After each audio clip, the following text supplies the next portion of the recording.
dia, boa tarde, boa noite, dependendo da hora que você estiver assistindo a este vídeo. Eu sou Caio Santos, tenho 25 anos, sou jornalista, falo diretamente de Salvador da Bahia. E antes de qualquer coisa, eu peço que você aí do outro lado da tela curta, comente, compartilhe, se inscreva no canal e ativem o sino de notificação para vocês mesmos não perderem nenhum vídeo daqui do canal Esportivando, beleza? Rapaziada, hoje vamos comentar este jogo que terminou agora há pouquinho. Flamengo 1, Bahia 0, gol marcado por Pedro no segundo tempo de pênalti. Flamengo lavando a alma após seu sétimo no brasileiro, né? O Flamengo começou este jogo em sétimo no Campeonato Brasileiro, agora já está em quarto. Perdeu a Copa do Brasil, a torcida tá ressabiada, mas a torcida foi por conta da demissão de Jorge Sampaoli. Até ontem tinham vendido 12 mil ingressos, hoje deu mais de 45 mil, ou seja, a torcida colou com a demissão de Sampaoli, fez festa e ajudou o time a vencer o Bahia, que na minha opinião, eu acho que na opinião de 90% da galera, o Flamengo dominou o jogo.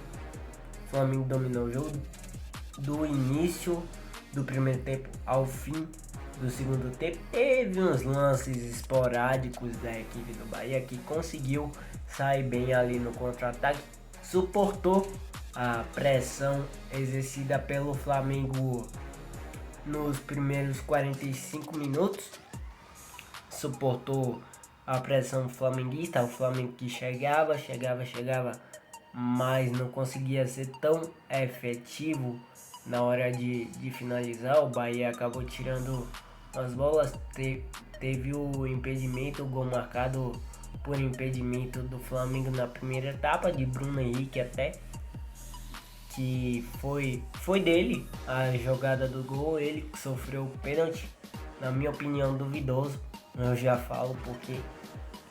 Mas o Flamengo dominou o Bahia do início do primeiro tempo ao final do segundo tempo, fazendo jogadas de transição, jogadas de 1-2, 1-2, toque, passa, jogadas de linha de fundo, de triangulação, envolvendo a marcação baiana. E o Bahia, pra mim, não entrou nem pra empatar o jogo. Rogério Ceni teve medo do Flamengo, de novo, né? Porque puxando as estatísticas, Rogério Ceni nunca venceu o Flamengo no Maracanã. E hoje ele repetiu a mesma escalação que o Bahia jogou contra o Santos há 11 dias atrás na Itaipava Arena Fonte Nova, quando perdeu por 2-1. Ele repetiu a escalação de 11 dias atrás com o Iago Felipe jogando. Iago Felipe não consegue marcar, não consegue sair pro jogo. Eu acho que até eu tava conversando com o comentarista e o narrador lá na rádio, que eu acabei de chegar, que na minha opinião Ceni deveria entrar com uma escalação meio que diferente no meio que com Rezende, Acevedo e Cauli. Tentar, porque na minha opinião, com Rezende e Acevedo jogando juntos, o Bahia tem mais poderio defensivo, tem mais poderio ofensivo também, de saída de bola, de buscar jogo entre os zagueiros. Rezende também pode fazer a função de terceiro zagueiro ali entre linhas dos dois zagueiros. Vitor Hugo, cara, é impressionante como esse cara, na minha opinião, regrediu no futebol, errando botes, marcando a bola quando se deveria marcar o jogador. A expulsão de Canu mesmo, de Canu, zagueiro do Bahia, foi um lance dele, que ele furou ali, e o jogador do Flamengo disparou sozinho e Canu teve que fazer a falta foi Bruno Henrique até, se não me falha a memória.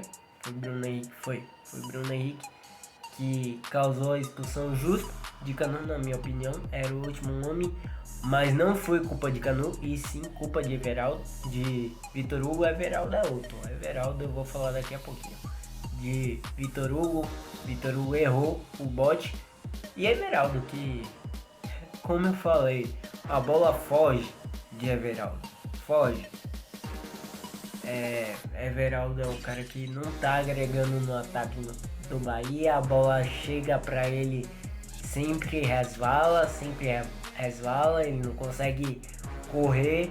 Teve um lance que o Bahia, teve um lance de contra-ataque do Bahia que ele matou no mínimo uns 3 contra-ataques da equipe Bahia. E quanto ao Flamengo, o Flamengo se comportou bem. Defensivamente o Bahia não oferecia tanto perigo assim ao gol de Rossi, que na minha opinião é um goleiro que não passa segurança. Teve um lance que ele se chocou com os 2 zagueiros do Flamengo e espalmou a bola. A bola quase sobra para Everaldo. Sorte que era Everaldo, senão era gol do Bahia. Mas o Flamengo soube se portar defensivamente e ofensivamente, eu pelo menos percebi melhora nesse time do Flamengo sem Jorge Sampaoli, fazendo mais jogadas de linha de fundo, jogadas de transição, de inversão. Muitas vezes os jogadores invertiam de posição justamente para confundir a marcação do Bahia. O pênalti, cara, não é porque eu sou de Salvador, não é porque eu sou torcedor do Bahia, mas eu achei um lance duvidoso. Porque, eu vi um toque lá no Bruno Henrique, um toque de leve, que eu não achei que era pra isso tudo, irmão. Eu achei que o Bruno Henrique valorizou. Na minha opinião, não houve o pênalti. De novo, eu não tô falando isso porque eu sou torcedor do Bahia, não tô falando isso porque eu sou de Salvador.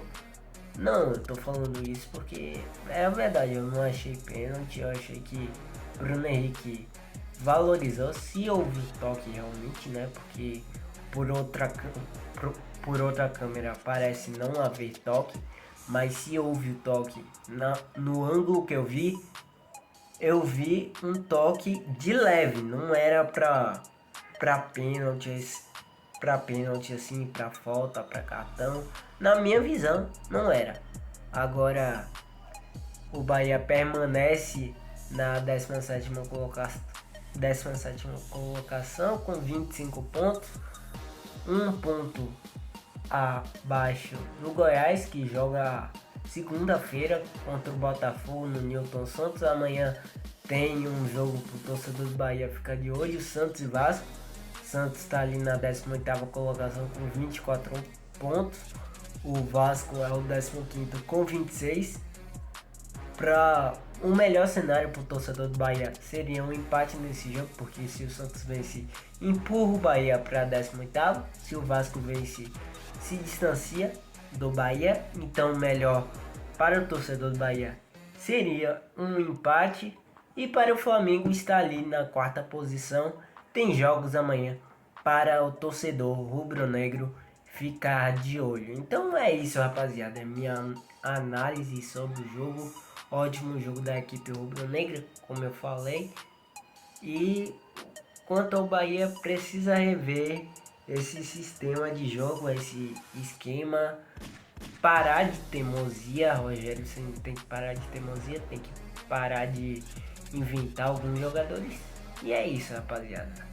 Eu daqui, você daí. Fui!